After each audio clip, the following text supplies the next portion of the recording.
All right, so let's do a little post Tabata stretching or cool down work here. So we're going to start with our quads. Let's draw the right heel in towards your bottom. And all these stretches we're going to hold for about 20 to 30 seconds or so. The first 20 seconds of any static stretch, your body's going to reflexively contract. It's a protection mechanism. So we want to spend a minimum 20 seconds and sometimes upwards of a minute or so. But for our purposes, we'll just do about 30 seconds with any of these stretches for today. Keep it somewhat brief for you. All right, let's switch sides. Place that right foot down. We'll draw the left heel into the bottom. And once you get that position set up, you want to find your breath. So we want to deepen the inhale and deepen the exhale. So inhales to a count of about 3 to 5 seconds. So it's light, slow, and deep. And exhales, similarly, we want to have a 3 to 5 count as we exhale. We're slowing down our breath pattern here. Inhales, we try to create space. Exhales, we try to just soften the muscles that we're working on, in this case, the front of that upper thigh. All right, very nice. From there, let's get the hamstring on the right side. Take your right leg, extend the leg out a little bit, flex the toes towards your shins, hands on hips, and then let's fold from the hips and just get the back of that upper leg here.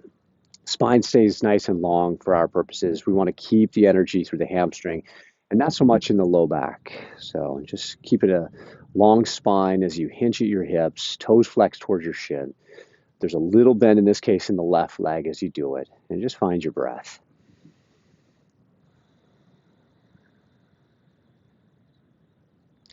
Very nice. We'll get the other side. Left leg is out, toes flexed towards shins. From there, hands on the hips. We hinge at the hips, leaning forward, feeling the stretch, the back of the upper leg. You'll also feel some of this through the area just behind the knee, probably. So if you do, you're doing it right. Back of the upper leg and behind the knee a little bit. A little bend in the right knee as the left leg is extended, toe drawn towards shin.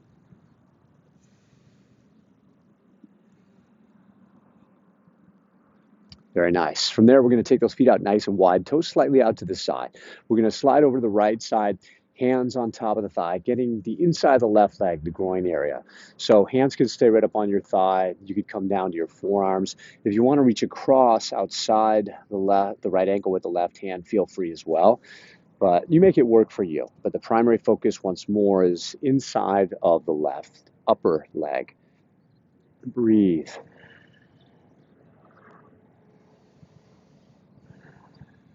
Very nice. Let's go the opposite way. So we'll slide over to the left, hands on top of thigh, perhaps, forearms, or even taking right hand outside left ankle. Taking a few moments, working on the right side of the groin here. So important after high intensity interval training or any kind of intense workout to spend minimum 5 minutes, but upwards of 10 or 15, depending on your schedule, doing some static stretching, opening things up. Very nice. Let's slowly release that. Okay, now what we're going to do here is we're going to take the right foot back nice and deep. Initially, you're on the ball of the foot. Really check in with the toes. Make sure they're pointing straight ahead as you do this. Now, before we go anywhere else, with your hips, I want you to slightly tuck your tailbone as if you're trying to hide your butt cheeks. And then from there, slide forward a little bit, moving into the front leg some. And then take your right arm straight up to the sky.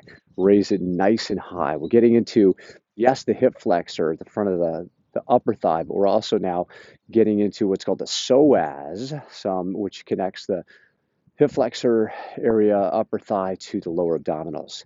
And if you feel it's okay to do so without losing your balance, maybe lean a little bit over to the left side, opening up the front of that upper right thigh area.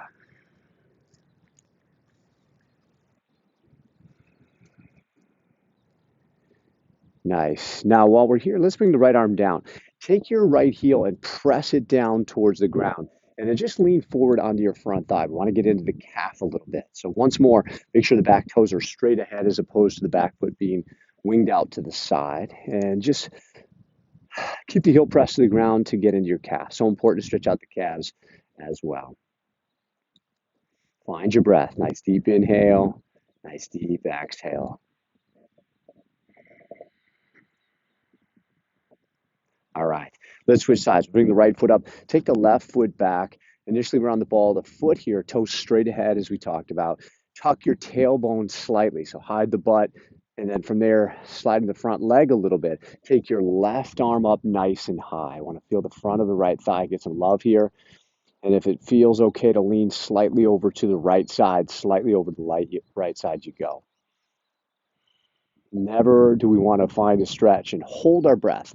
We want to find the stretch where we're feeling the muscles open, but then we allow the breath to flow. So counterproductive to hold the breath while we're holding stretches.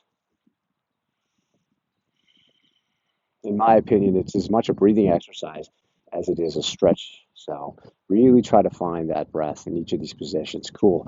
Come down with the left hand. Shift the left heel back towards the ground. And then let's lean forward onto the front thigh. So trying to keep the heel pressed into the earth, getting the calf. And if you need to, for whatever reason, adjust and bring your left foot in a little closer, feel free to do that. Just make sure the toes don't wing out to the side as we get that calf muscle.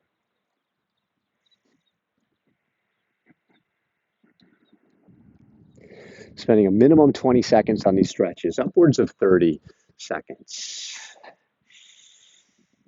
And if you had extended time, certainly you could spend a minute to 2 minutes in a given stretch, and that will really start to improve your flexibility as well.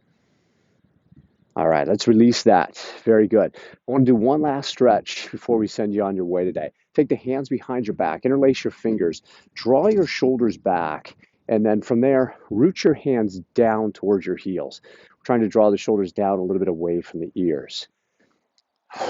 We're doing this to retract the shoulders and lead with our heart with the chest wide open.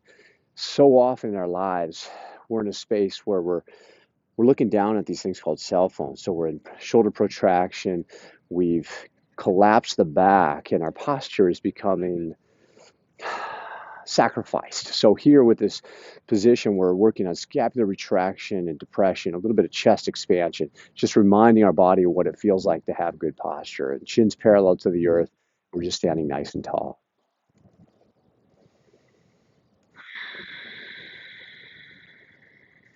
All right, we'll release that, you guys. That's going to do it for our cool down stretch following our Tabata. Thanks for being here for this session.